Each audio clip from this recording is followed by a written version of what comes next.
दोस्तों, अमेरिका ने जब ईरान के न्यूक्लियर फैसिलिटी पर हमला किया तो उसके बाद तेल अवीव में जश्न था। लेकिन 3 घंटे के भीतर यह जश्न मातम में कैसे बदला, यह आपके अपने चैनल द लाइव टीवी ने दिखा दिया है। लेकिन यह खबर नहीं दिखा रहा हूं, इसके आगे की खबर यह दिखाने जा रहा हूं कि इजराइल उसके बाद धू-धू करके अब भी जल रहा है। अलग अलग हिस्सों में न केवल हमला हो रहा है, बल्कि 2 बड़ी खबरें आपको पहले दिखाने जा रहा हूं। खबर नंबर 1 कि जो ईरान में हुआ वैसे ही इजराइल में हुआ है।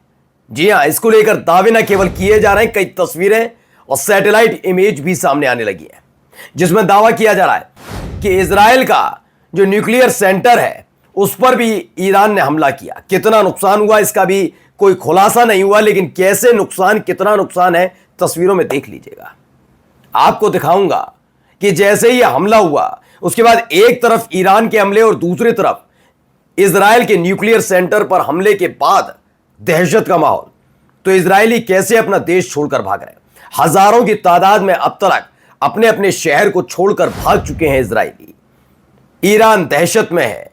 इसकी एक एक तस्वीर आपको दिखाऊंगा। बेंजामिन नेतन्याहू का लटका हुआ चेहरा दिखाऊंगा। तो दिखाऊंगा कि अमेरिका जो अब तक छाती पीट पीट कर कह रहा था कि देखिए हमने कर दिखाया, जैसे ही अमेरिका में विरोध प्रदर्शन शुरू हुए अब बातचीत पर उतारू हो गया है। तो पाकिस्तान को लेकर भी खबर है, जिसने एक वक्त में नोबेल पुरस्कार मांगा था डोनाल्ड ट्रंप के लिए, अब वो कहता है यह हमला घिनौना है। नमस्कार, मैं हूं प्राज्वल गौतम और आप देख रहे हैं the live TV. The live TV, सच सबसे आगे। शुरुआत इस खबर के साथ करने जा रहा हूं। बड़ी खबर है इस वक्त की, देखते चलिएगा। इसके जरिए बताया गया है ये कहां है, क्या है, पहले इसके मैप के जरिए समझते जाइए। ये इजराइल का वो हिस्सा है जो सबसे कमजोर और सबसे मजबूत दोनों ही बताया जाता है। कमजोर इसलिए कह रहा हूं दोस्तों, क्योंकि जब अगर इस पर हमला हो जाए तो इजराइल बर्बाद हो जाएगा, और मजबूत इसलिए कि अगर आपात परिस्थिति में यहां जो सामान रखा उसका इस्तेमाल कर लिया गया तो दुश्मन देश बर्बाद हो जाएगा। दोनों ही चीजें। जी हां, मैं न्यूक्लियर पावर की बात कर रहा हूं, मैं न्यूक्लियर वेपन की बात कर रहा हूं, यहीं पर रखे हुए हैं। पहले इस वीडियो को जरा गौर से देखते चलिए। जो न्यूक्लियर सेंटर है वो कितना महफूज है इसका आप अंदाजा लगा लेंगे। ये वही इलाका है जहां पर न्यूक्लियर वेपन रखे हुए हैं इजराइल के। एक तरफ ईरान के न्यूक्लियर फैसिलिटी पर हमला किया और उसके बाद क्या हुआ, दरअसल क्या हुआ मैं आपको समझाऊं। न्यूक्लियर फैसिलिटी और न्यूक्लियर वेपन में अंतर है। न्यूक्लियर का मतलब ये नहीं होता कि हर कोई उससे बम ही बनाएगा, उसका इस्तेमाल अलग अलग जगह होता है। वो इतनी एनर्जी होती है, उसका अलग अलग इस्तेमाल होता है। कोई बम बनाता है तो कोई सदुपयोग भी करता है। तो ईरान के पास अभी बम नहीं बना है, इसलिए वो गैर परमाणु सहित देश है, और इसीलिए परमाणु बम किसके पास है, इजराइल के पास। तो जैसे ही वहां पर हमला हुआ उसके बाद की तस्वीर हमने आपको दिखा दी, सैटेलाइट इमेज, जिसमें दावा किया जा रहा है कि ईरान पर जो हमला हुआ वो नाकामयाब रहा, वो उस तरीके से हमला नहीं कर पाए। तो दूसरी तरफ इजराइल के इस इलाके में हमले का देखिए एक अनऑफिशियल वीडियो है जो डिमोना की जो न्यूक्लियर फैसिलिटी है, किसकी, इजराइल की।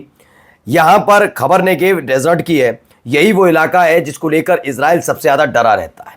मैंने कहा ना, ये मजबूती भी है तो कमजोरी भी है इजराइल की, क्योंकि वजह यह नहीं है कि यहां हमला हो गया, हमला होने के बाद इजराइल बर्बाद हो जाएगा, इतनी ज्यादा रेडिएशन निकलेगी, इसको लेकर ये डरा हुआ है।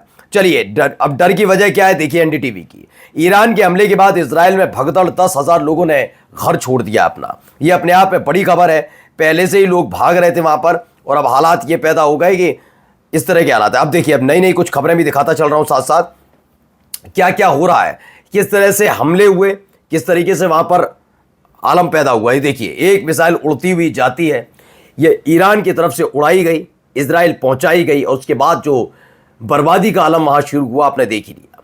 ये देखिए पूरे तरफ, ये अपने आप में डरा देने वाला है कि लगातार ये हमले ईरान की तरफ से इजराइल पर जारी हैं। एक के बाद एक मिसाइल दागी जा रही है। सुबह सवेरे ये मिसाइल दागी गई है और इसकी वीडियो भी सबके सामने आई। अब आइए एक और खबर क्या है। सो फार अभी तक Israel has try to attack target in Tabriz, Ahvaz, Qom, Shahrud, Isfahan, यानी वही इलाके जो खास तौर पर न्यूक्लियर फैसिलिटीज के लिए जाने जाते हैं। 3-4 जगह इन्होंने कोशिश की कि हम हमले करके अपनी भी मौजूदगी दर्ज करा दें, क्योंकि हर कोई ये कह रहा है कि इजराइल की हैसियत और औकात नहीं है कि वो बिना अमेरिका के ये इस संघर्ष में अपनी जीत दर्ज कर पाता। और ये बात सच भी हो गई है। आप एक तरफ परमाणु संपन्न देश इजराइल को देखिए और एक तरफ ईरान को देखिए जिस पर परमाणु बम नहीं है, लेकिन परंपरागत हथियारों के आधार पर इजराइल की बोलती बंद कर दी, इजराइल को बर्बाद कर दिया। इजराइल जानता था अगर अमेरिका नहीं आएगा तो खत्म हो जाएगा इजराइल, इसीलिए भीख मांग रहे थे। मुझे कोई गुरेज नहीं है शब्दावली में कि हां, बार बार लंबे समय से बेंजामिन नेतन्याहू, किसी देश का प्रधानमंत्री अगर अमेरिका के आगे कहे कि मदद के लिए आइए, वो भीख मांगना होता है, यानी आप में ताकत नहीं है। ईरान के मुकाबले इजराइल बहुत ज्यादा कमजोर पड़ गया। बता दिया कि इजराइल में अकेले इतनी हैसियत नहीं है कि वो ईरान के सामने खड़ा हो पाए। और अमेरिका के आने के बाद इजराइल में खुशियां मनाई जा रही थी, अकेले अपने दम पर नहीं। तो कुल मिलाकर अपनी मौजूदगी दर्ज कराने की कोशिश थी, उसमें नाकामयाब रहा।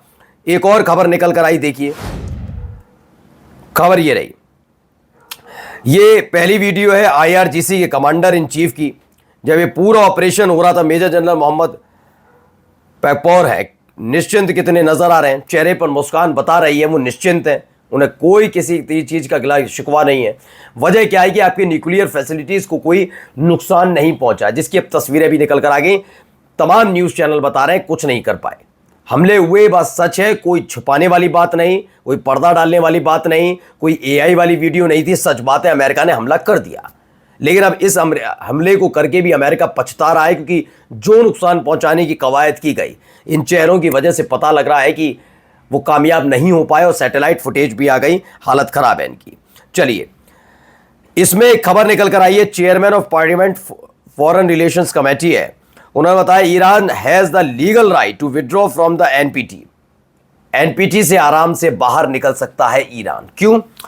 क्योंकि after US attack on 3 nuclear facility according to the article 10 of the NPT, अगर आप जो परमाणु जो कार्यक्रम चलते हैं, कहीं पे न्यूक्लियर प्रोग्राम्स चलते हैं, उन पर निगरानी रखने वाली UN की संस्था के अंतर्गत उनकी निगरानी में अगर आप काम कर रहे होते हो और उधर से कोई आपत्ति नहीं जताई जाती, तो यकीन मानकर चलिए कि कोई भी आप पर ऐसे हमला नहीं कर सकता।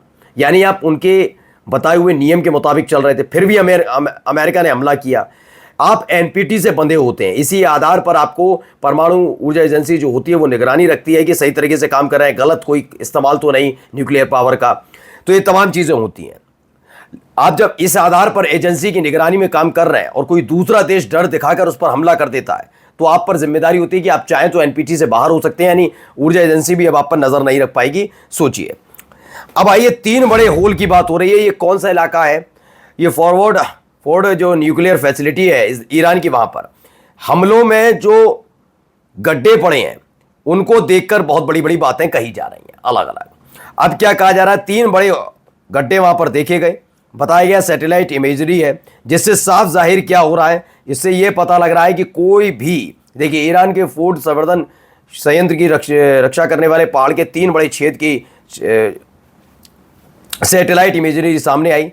दावा किए गए 12 GBU-57 उस स्थान पर नहीं गिरे जहां पर इस पूरे जो फैसिलिटीज थी इसको नुकसान हो सकता था, यानी कि पूरी तरीके से इनका जो सामग्री थी, सामान था, पूरी तरह से सेफ है। ये स्पष्ट हो गया। एक तरफ इजराइल को लेकर डर है कि उसके न्यूक्लियर सेंटर पर हमला हो गया, दूसरी तरफ ये। अब जरा नेतन्याहू का चेहरा देख लीजिए, चेहरा लटका हुआ है।